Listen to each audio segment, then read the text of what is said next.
প্রধান নির্বাচন commissioner AMM Nasir Uddin জানিয়েছেন, আনুপাতিক পদ্ধতি বা পিআর পদ্ধতিতে নির্বাচন সংবিধানে নেই। যেহেতু এটা সংবিধানে নেই, সেহেতু এর বাইরে তারা যেতে পারবেন না। এ নিয়ে রাজনৈতিক তর্ক বিতর্ক চললেও নির্বাচন কমিশনের এগুলো কাজ নয়। তবে আইন পরিবর্তন হলে এই পদ্ধতিতে ভোট হবে বলেও নিশ্চিত করেন তিনি।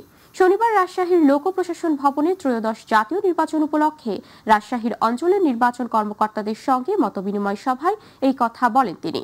আওয়ামী লীগের বিষয়ে প্রধান নির্বাচন কমিশনার জানান, আওয়ামী লীগের কার্যক্রম নিষিদ্ধ রয়েছে, রায় হয়নি, বিচার প্রক্রিয়াও সম্পন্ন হয়নি। যদি আওয়ামী লীগের বিষয়ে কোনো রায় হয়, সেটা দেখেই দলটির বিষয়ে সিদ্ধান্ত নেবে কমিশন। সিইসি বলেন, যারা অতীতে ভোট কেন্দ্র দখল করে অনিয়ম করেছে, তাদের স্বপ্ন এবার বাস্তবায়ন হবে না। যারা অস্ত্রের ব্যবহার করে ভোটে জয়ী হওয়ার চেষ্টা করবেন, তাদের জন্য দুঃসংবাদ রয়েছে। সিসি এও স্পষ্ট করেছেন, বর্তমান সরকার নির্বাচনের বিষয়ে কোনো চাপ দেয়নি। চাপ দিলে তিনি পদত্যাগ করবেন এবং চেয়ারে থাকবেন না। পিআর পদ্ধতি তো বিভিন্ন রাজনৈতিক দল দাবি করতেছে, এটা তো আমাদের কনস্টিটিউশনে নাই, আর কোনো আইনেও নাই। আমরা শাসনতন্ত্র এবং আইন দ্বারা গাইডেড, এর বাইরে আমরা যেতে পারি না। যদি এইরকম কোনো আইন হয়, পিআর পদ্ধতিতে জন্য কোনো আইন হয়, শাসনতন্ত্র যদি পরিবর্তন হয়, সেটা একটা ভিন্ন প্রসঙ্গ। এটা এখনো রাজনৈতিক আলোচনার পর্যায়ে আছে, তর্ক বিতর্কের পর্যায়ে আছে। এটা রাজনীতিবিদদের ব্যাপার। আমি এর মধ্যে ঢুকতে চাই না, ইলেকশন কমিশন এর মধ্যে ইনভলভ হতে চায় না। জনগণ নির্বাচনমুখী হলে কোনো ষড়যন্ত্র কাজে আসবে না বলে জানিয়েছেন স্বরাষ্ট্র উপদেষ্টা অবসরপ্রাপ্ত লেফটেন্যান্ট জেনারেল মোহাম্মদ জাহাঙ্গীর আলম চৌধুরী। প্রধান উপদেষ্টার ঘোষিত সময় অনুযায়ী ফেব্রুয়ারিতে নির্বাচনের জন্য আইন শৃঙ্খলা বাহিনী প্রস্তুত বলেও উল্লেখ করেন তিনি। সকালে রাজধানীতে বিএডিসির হিমাগার পরিদর্শন শেষে এসব কথা বলেন স্বরাষ্ট্র উপদেষ্টা। এসএম আরিফের রিপোর্ট। বাংলাদেশ কৃষি উন্নয়ন কর্পোরেশনের বিএডিসি হিমাগার, কেন্দ্রীয় বীজ পরীক্ষাগার ও সবজি বীজ প্রক্রিয়াকরণ কেন্দ্র পরিদর্শন করেন স্বরাষ্ট্র ও কৃষি উপদেষ্টা লেফটেন্যান্ট জেনারেল অবসরপ্রাপ্ত জাহাঙ্গীর আলম চৌধুরী। পরিদর্শন শেষে সাংবাদিকদের প্রশ্নের জবাবে তিনি জানান, ফেব্রুয়ারিতে নির্বাচনের জন্য আইন শৃঙ্খলা বাহিনী প্রস্তুত হচ্ছে। ফেব্রুয়ারি মাসে নির্বাচন করতে আমাদের কোনো ধরনের অসুবিধা হবে না। আমাদের চিফ অ্যাডভাইজার ডেটটা বলে দিচ্ছে, আমার রোড ম্যাপটা তো ইলেকশন কমিশন দিবে, আমরা ওইভাবে আমরা ইলেকশন করার জন্য প্রস্তুতি নিচ্ছি এবং আমরা ওই সময় পুরোভাবে প্রস্তুত থাকব। জনগণ হলো ডিসিশন নেবে, মানে জনগণ যেই সময় ভোটারমুখী হয়ে যাবে এবং পলিটিক্যাল পার্টিগুলোর জন্য ভোটারমুখী হয়ে যাবে, সেই সময় দেখবেন এই সব কিছু কেউ কোনো বাধা দিতে পারবে না। শুধু নির্বাচন কেন্দ্রিক নয়, সব সময়ের জন্য অবৈধ অস্ত্র প্রবেশ বন্ধে আইন শৃঙ্খলা বাহিনী কাজ করছে বলে জানান স্বরাষ্ট্র উপদেষ্টা। শুধু নির্বাচনে না, অন্য সময় যেন কোনো অস্ত্র ঢুকতে না পারে, এই জন্যই সবসময় পদক্ষেপ নেওয়া। সীমান্ত কতটা নিরাপদ? সীমান্ত সম্পূর্ণ নিরাপদ। আপনাদের আমাদের জনগণও কিন্তু সাংঘাতিক সচেতন। পরে মিরপুরের আইন শৃঙ্খলা পরিস্থিতি পর্যবেক্ষণে দারুসালাম থানা পরিদর্শন করেন উপদেষ্টা জাহাঙ্গীর আলম। মোহাম্মদপুর এবং মিরপুর এই জায়গায় এই সন্ত্রাসী কর্মকাণ্ড অন্যান্য জায়গা থেকে একটু বেশি, এটাকে কিভাবে কন্ট্রোলের ভিতরে আনা যায়, এই জন্য আমি আপনাদের সাহায্য এবং সহযোগিতা চাইব। এসএম আরিফ, মাই টিভি, ঢাকা। মানুষের প্রগতিশীল চিন্তাকে ভিন্ন খাতে নিয়ে উগ্রবাদকে ছড়িয়ে দেওয়ার চেষ্টা চলছে বলে মন্তব্য করেছেন বিএনপির মহাসচিব মির্জা ফখরুল ইসলাম আলমগীর। আমলাতান্ত্রিক সিস্টেমে ঘুষ বাণিজ্য হয় বলেও উদ্বেগ প্রকাশ করেছেন তিনি। বলেন, সবকিছুতেই কাঠামোগত পরিবর্তন আনতে হবে। জাতীয় প্রেস ক্লাবে আয়োজিত এক আলোচনা সভায় তিনি এসব কথা বলেন। অন্য একটি অনুষ্ঠানে সংস্কার ইস্যুতে তাড়াহুড়ার কিছু নিউ বলে মন্তব্য করেছেন দলটির স্থায়ী কমিটির সদস্য মঈন খান। ইলিয়াস মাতবরের প্রতিবেদন। দুপুরে জাতীয় প্রেস ক্লাবে সামাজিক সুরক্ষা কতটা সুরক্ষিত শীর্ষক আলোচনায় কথা বলেন বিএনপি মহাসচিব মির্জা ফখরুল ইসলাম আলমগীর। বৈষম্যহীনতা আর উগ্রবাদ ছড়িয়ে দেওয়ার চেষ্টা হচ্ছে উল্লেখ করে হতাশা প্রকাশ করেন বিএনপি মহাসচিব। আমি যখন আপনার জনগণের যে বৈষম্য কমিয়ে আনতে চাই, তার আর্থিক বৈশিষ্ট্য বৈষম্য সবকে কমিয়ে আনতে চাই, তখন যদি আমি দেখি যে সম্পূর্ণ ভিন্নভাবে ভিন্ন চিন্তা করা হচ্ছে এবং সেটাকে ডাইভার্ট করার চেষ্টা করছে মানুষের চিন্তা ভাবনাগুলোকে এবং একটা উগ্রবাদ ছড়িয়ে দেওয়ার চেষ্টা করা হচ্ছে, তখন তো হতাশা আসবেই। গণতান্ত্রিক নির্বাচন হলেই ভবিষ্যতে জবাবদিহিতা নিশ্চিত হবে বলেও মনে করেন মির্জা ফখরুল। কর্মসংস্থান, উৎপাদন, কৃষি সবকিছু নির্ভর করছে তার রাষ্ট্র কাঠামোর উপরে। সবকিছু নির্ভর করছে যে কাদেরকে জনগণ নির্বাচিত করছে, সবকিছু নির্ভর করছে যে যারা নির্বাচিত হয়ে ক্ষমতায় যাচ্ছে তারা কিভাবে সেই দেশটাকে পরিচালনা করছে। আওয়ামী লীগ গত 15 বছরে এই দেশকে সর্বশান্ত করে দিয়েছে।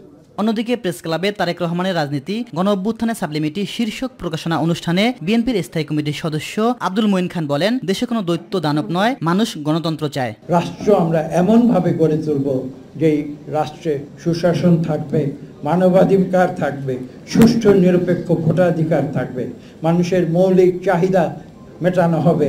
ঢাকা রিপোর্টার্স ইউনিটি মিলনায়তনে জিয়াউর রহমান স্টাডি সার্কেল আয়োজিত ফ্যাসিস্ট আমলে গণমাধ্যম বর্তমান অবস্থা জনগণের প্রত্যাশা শীর্ষক সেমিনারে কথা বলেন বিএনপির স্থায়ী কমিটির সদস্য আমির খসরু মাহমুদ চৌধুরী। যেখানে মানুষ ভোট দিতে পারছে না, ভোটাধিকার সে কেড়ে নিয়েছে, মিডিয়ার অধিকার কিভাবে থাকবে? গণতন্ত্র খালি ভোট দিয়ে সরকার গঠন করলে হবে না, প্রত্যেকটি জায়গায় গণতন্ত্রের প্রতিফলন যদি ঘটাতে না পারে তাহলে গণতন্ত্র কাজ করবে। তিনি বলেন, যে দল জনগণের আকাঙ্ক্ষা বুঝতে ব্যর্থ হবে সেই দলের আগামী দিনের রাজনীতিতে কোনো ভবিষ্যৎ থাকবে না।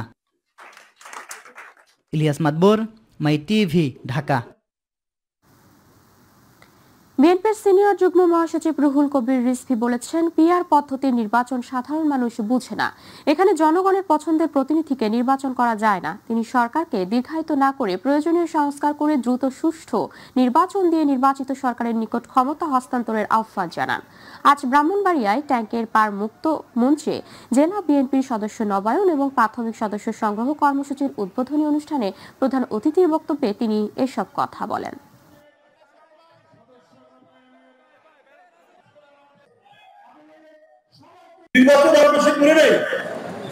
হঠাৎ করে এই কথাটি দুই একটি রাজনৈতিক দল বলছেন, যারা অনেকে ধর্ম নিয়ে রাজনীতি করে তারাও বলছে, আরে ভাই আপনার এলাকায় কে এমপি হবে আপনি জানবেন না? আপনার তো জানার কথা, কে অত্যন্ত ভালো মানুষ, কে সাধারণ মানুষের সুখে আনন্দ বেদনায় আপনার কাছাকাছি আপনার পাশাপাশি থাকবে, সেই লোকই তো আপনি বাছাই করবে। পিআর পদ্ধতিতে সেই বাছাই করে সুযোগ দেয়। জাতীয় নাগরিক পার্টি এনসিপির সদস্য সচিব আক্তার হোসেন বলেছেন, বাংলাদেশে যে নির্বাচন হবে তার মাধ্যমে এদেশের মানুষ একটা নতুন শাসনতান্ত্রিক কাঠামো পাবে। এই আকাঙ্ক্ষা যদি নির্বাচনের মাধ্যমে পূরণ না হয় তাহলে সেই নির্বাচনে অংশগ্রহণ করার কোনো মানে থাকে না। দুপুরে রাজধানীর বাংলা মোটরে দলের অস্থায়ী কেন্দ্রীয় কার্যালয়ে আয়োজিত এক সংবাদ সম্মেলনে তিনি এসব কথা বলেন। আক্তার হোসেন বলেন, এনসিপি গণপরিষদ নির্বাচনের দাবি জানিয়েছেন, যদি সরকার সামনে নতুন সংবিধান ও জুলাই সনদের বিষয় অপরিপূর্ণ রাখে এবং তা বাস্তবায়ন না করে নির্বাচনের দিকে অগ্রসর হয়, সেই নির্বাচনে অংশগ্রহণের ক্ষেত্রে এনসিপির সংশয়ের জায়গা রয়েছে। কারণ ফ্যাসিবাদীর সংবিধান দিয়ে নির্বাচন হলে আবারও স্বৈরাচার মাথাচাড়া দিয়ে উঠবে। এই কারণে নতুন সংবিধান বাস্তবায়ন করে সেই অনুযায়ী নির্বাচন করতে হবে। গণপরিষদ নির্বাচনের যে দাবি জনপরিষদ উত্থাপিত হয়েছে সেটা যেন অন্তর্বর্তীকালীন সরকার এলএফও করার মধ্য দিয়ে নতুন কাঠামোর মধ্য দিয়ে নির্বাচন আয়োজন করেন। এই জুলাই সনদের ভিত্তিতে সেই নির্বাচন আয়োজিত হবে, সেই দাবি আমরা সরকারের কাছে রাখতে চাই। সরকার যে কোনো সময় নির্বাচন আয়োজন করতে পারে, সেটা ডিসেম্বরেও নির্বাচন আয়োজন করতে পারে যদি সেটা গণপরিষদ নির্বাচন হয় এবং সেই নির্বাচনের মধ্য দিয়ে একটা নতুন সংবিধান জাতিকে উপহার দেওয়া সম্ভব হয়। বর্তমান প্রেক্ষাপটে নির্বাচনী চ্যালেঞ্জ মোকাবিলায় সারা দেশের ভোট কেন্দ্রগুলোতে 6.5 লাখ আনসার সদস্য মোতায়েন থাকবে। এই উপলক্ষে নতুন করে 1,80,000 আনসার সদস্যকে প্রশিক্ষণ দিয়ে তৈরি করা হয়েছে বলে জানিয়েছেন বাংলাদেশ আনসার ও গ্রাম প্রতিরক্ষা বাহিনীর মহাপরিচালক মেজর জেনারেল আব্দুল মোতালেব সাজ্জাদ মাহমুদ। দুপুরে গাজীপুরের আনসার একাডেমিতে আয়োজিত সাধারণ আনসার সতেজকরণ প্রশিক্ষণ 2025 পঞ্চম ধাপের সমাপনী অনুষ্ঠানে প্রধান অতিথি বক্তব্যে তিনি এইসব কথা বলেন। এখানে এইবার আমাদেরকে 12 জনের জায়গায় আরো একজন অতিরিক্ত অ্যাড হয়েছে সশস্ত্র। প্রতিটা প্রিজাইডিং অফিসারের নিরাপত্তার দায়িত্বে আমাদের একজন আনসার সদস্য থাকবে। এই যে 13 জন, এই 13 জনকে কিভাবে প্রশিক্ষণ দিয়ে আমরা প্রস্তুত করব যাতে পুরো ভোট কেন্দ্রের ভিতরের যে শৃঙ্খলা, ভোটারদের শৃঙ্খলা এবং যে কোনো ধরনের অনিয়ম, যে কোনো ধরনের উচ্ছৃঙ্খল আচরণ সেগুলোকে যেন নিয়ন্ত্রণ করা যায়, সেটার জন্য আমরা দেশব্যাপী নতুন করে মৌলিক প্রশিক্ষণ, এই উপজেলা আনসারদের মৌলিক প্রশিক্ষণ শুরু করা আছে। প্রধান উপদেষ্টার প্রেস সচিব শফিকুল আলম বলেছেন, মার্কিন শুল্ক ইস্যুতে উভয় পক্ষই লাভবান হয়েছে। বাংলাদেশ তার বাণিজ্যিক সুবিধা ধরে রাখতে পেরেছে। দেশের রপ্তানি বাজার বাড়ছে এবং আগামীতে আরও বাড়বে। সকালে ঢাকায় ট্রাম্প ট্যারিফ বিষয়ক এক সেমিনারে এমন মন্তব্য করেন তিনি। প্রেস সচিব বলেন, মার্কিন শুল্ক ইস্যুতে অনেকে 16 আনা পানিতে ঘোলা পানিতে মাছ শিকারের চেষ্টা করেছেন, কিন্তু তাতে তারা সফল হয়নি। সরকার যুক্তরাষ্ট্রের সাথে দ্বিপাক্ষিক বাণিজ্য বাড়াতে চায়। ইতোমধ্যে ক্রয় আদেশও বাড়তে শুরু করেছে। এই বিষয়গুলো কিন্তু ওয়াকিবহাল ছিলেন এবং এই জিনিসগুলো এনারা তিনজনই খুবই ভালো বুঝেন। প্রফেসর ইউনূস ভালো বুঝেন, he is a professor of economics. আমাদের ডক্টর খলিলুর রহমান ভালো বুঝেন, উনি গ্লোবাল এই ট্রেড টক্সে প্রায় 25-30 বছর ধরে ছিলেন। তারপরে শেখ বশিরউদ্দিন আছেন, যিনি বাংলাদেশের একটা লার্জেস্ট কংগ্লোমারেট সিঙ্গেল হ্যান্ডেডলি চালিয়েছেন এবং বাংলাদেশের উনি এখন লার্জেস্ট জুট এক্সপোর্টার। 2 দিনের সফরে ঢাকায় পৌঁছেছেন পাকিস্তানের উপ-প্রধানমন্ত্রী ও পররাষ্ট্রমন্ত্রী ইসহাক দার। শনিবার দুপুরে শাহজালাল আন্তর্জাতিক বিমানবন্দরে এসে পৌঁছান তিনি। বিমানবন্দরে পররাষ্ট্রমন্ত্রী ইসহাক দারকে স্বাগত জানান পররাষ্ট্র মন্ত্রণালয়ের সচিব নজরুল ইসলাম। সন্ধ্যায় পাকিস্তান হাইকমিশন আয়োজিত সংবর্ধনায় যোগ দেন দেশটির পররাষ্ট্রমন্ত্রী। সেখানে শিক্ষক, সাংবাদিক সহ পেশাজীবীরা অংশ নেন। রোববার সকালে ব্যবসায়ীদের সঙ্গে প্রাতরাশ বৈঠক করবেন ইসহাক দার। পরে সকাল 10টার দিকে পররাষ্ট্র উপদেষ্টা তৌহিদ হোসেনের সঙ্গে দ্বিপাক্ষিক বৈঠকে বসবেন। সেখানে ব্যবসা বাণিজ্য সহ 6 থেকে 7টি চুক্তি ও সমঝোতা স্মারক সই হওয়ার কথা। বিকেল 4টার দিকে প্রধান উপদেষ্টা অধ্যাপক ডক্টর মোহাম্মদ ইউনূসের সঙ্গে সাক্ষাৎ করবেন ইসহাক দার। এই বৈঠকগুলোতে দ্বিপক্ষীয় সম্পর্ক, আঞ্চলিক ও আন্তর্জাতিক বিষয় নিয়ে আলোচনা করা হবে। এছাড়া রোববার সন্ধ্যায় বিএনপি চেয়ারপারসন বেগম খালেদা জিয়ার সঙ্গেও বৈঠক করবেন ইসহাক দার। এবারে ছাত্র সংসদ নির্বাচন প্রসঙ্গ।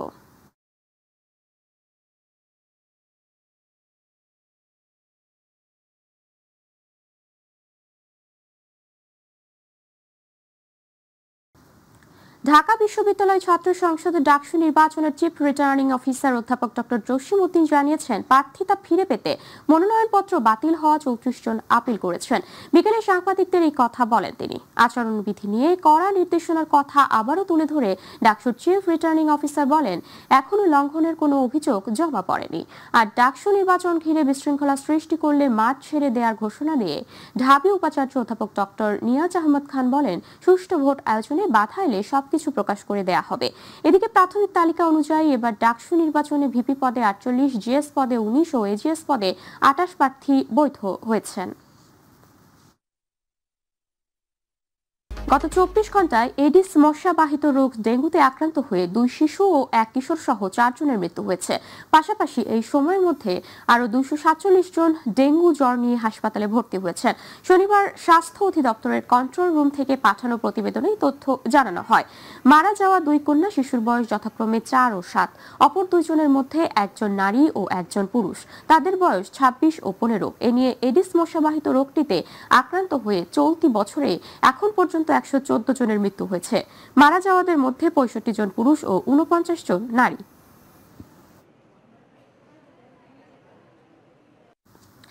নারায়ণগঞ্জের সিদ্ধিরগঞ্জের হীরাঝিল এলাকায় একটি টিন শেড বাড়িতে বৈদ্যুতিক শর্ট সার্কিটের কারণে অগ্নিকাণ্ডে একই পরিবারের অন্তত 8 জন সহ মোট 10 জন দগ্ধ হয়েছে। আহতদের উদ্ধার করে প্রথমে প্রো অ্যাক্টিভ হাসপাতালে, পরে ঢাকা বার্ন ইউনিটে নিয়ে যাওয়া হয়। দগ্ধরা হলেন তানজিল ইসলাম, তার স্ত্রী আসমা বেগম, তাদের সন্তান তিশা ও আরাফাত, হাসান তার স্ত্রী সালমা বেগম, তাদের সন্তান মুনতাহা জান্নাত, ইমাম উদ্দিন যার বয়স 1 মাস। আসমা ও সালমা সম্পর্কে 2 বোন। তাদের মা তাহেরা খাতুনও দগ্ধ হয়েছেন। ইনস্টিটিউটের আবাসিক সার্জন ডাক্তার সুলতান মাহমুদ শিকদার জানান, বার্ন ইনস্টিটিউটে 10 জন রোগী এসেছেন। তাদের কার কত শতাংশ দগ্ধ হয়েছে তা দেখা হচ্ছে, তবে সবার অবস্থায় গুরুতর।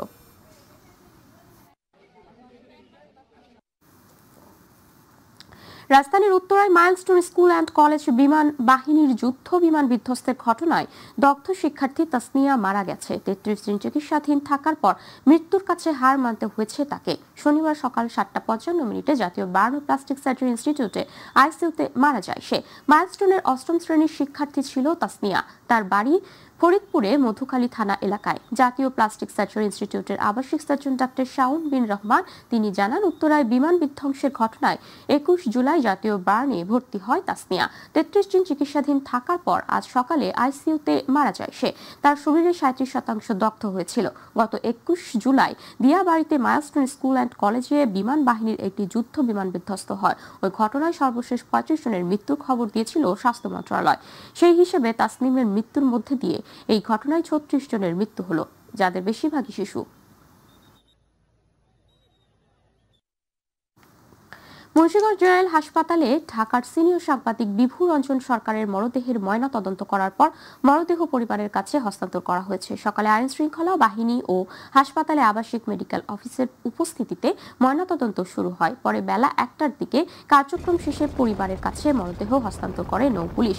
মরদেহ ঢাকার সিদ্ধেশ্বরীর বাড়িতে ও পরে সৎকারের জন্য শ্মশানে নেওয়া হবে বলে জানান বিভু রঞ্জনের ভাই চিররঞ্জন। তিনি আরও জানান, গ্রামের বাড়ি পঞ্চগড়ে বোদা উপজেলার উত্তরপাড়া হলেও রাজধানীর সবুজবাগে বরদেশ্বরী কালী মন্দিরের সৎকারের প্রস্তুতি রয়েছে।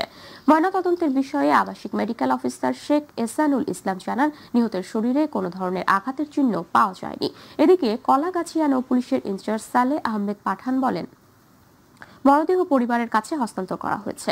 মৃত্যুর ঘটনায় যথাযথ আইনানুগ ব্যবস্থা নেওয়া হবে। যারা বিতর্ক করতে ভালোবাসেন তাদের উন্নয়ন নিয়ে বিতর্ক করার আহ্বান জানিয়েছেন পরিবেশ, বন ও জলবায়ু পরিবর্তন উপদেষ্টা সৈয়দা রিজওয়ানা হাসান। বিকেলে জাতীয় বিশ্ববিদ্যালয় জাতীয় পর্যায়ে আন্তঃ কলেজ সাংস্কৃতিক ও বিতর্ক প্রতিযোগিতা অনুষ্ঠানে প্রধান অতিথির বক্তব্যে এসব বলেন তিনি। এ সময় উপদেষ্টা বলেন, যারা সংস্কৃতির চর্চা করেন কেমন করে প্রকৃতির বার্তা ছড়িয়ে দেওয়া যায় সেটির চেষ্টা করতে হবে। প্রকৃতির সম্পদ ধ্বংস করে কোনো মেগা প্রজেক্ট নয়, এটিও বিতর্কে যারা করেন তাদের তুলে ধরা দরকার। অপরিহার্য জাতীয় প্রয়োজন ছাড়া আমরা গাছ কাটবো না, এগুলো বিতর্কে নিয়ে আসতে হবে।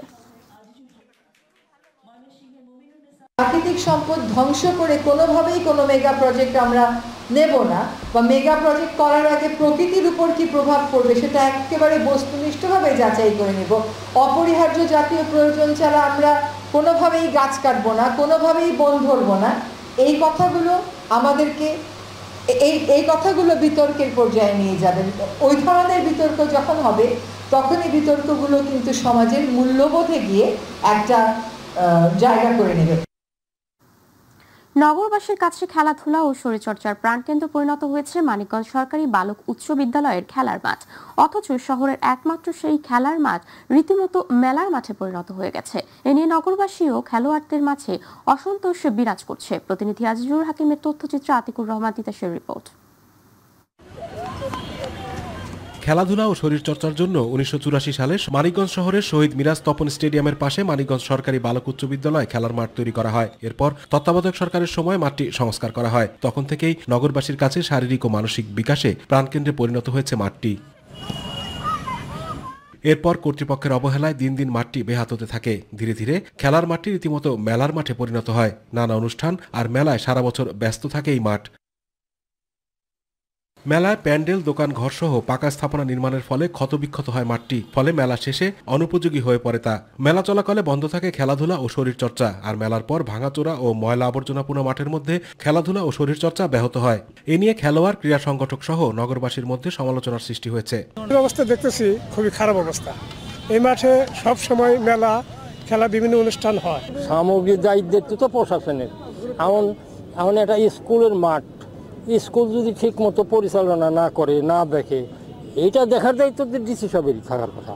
খেলার মাঠে মেলা ও খানাখন্দের কারণে অনুশীলনের সমস্যার কথা বলছেন কোচ ও খেলোয়াড়রা। ফিল্ডিং করতে পারি না, তারপরে গ্রাউন্ডে ব্যাটিং করতে পারি না।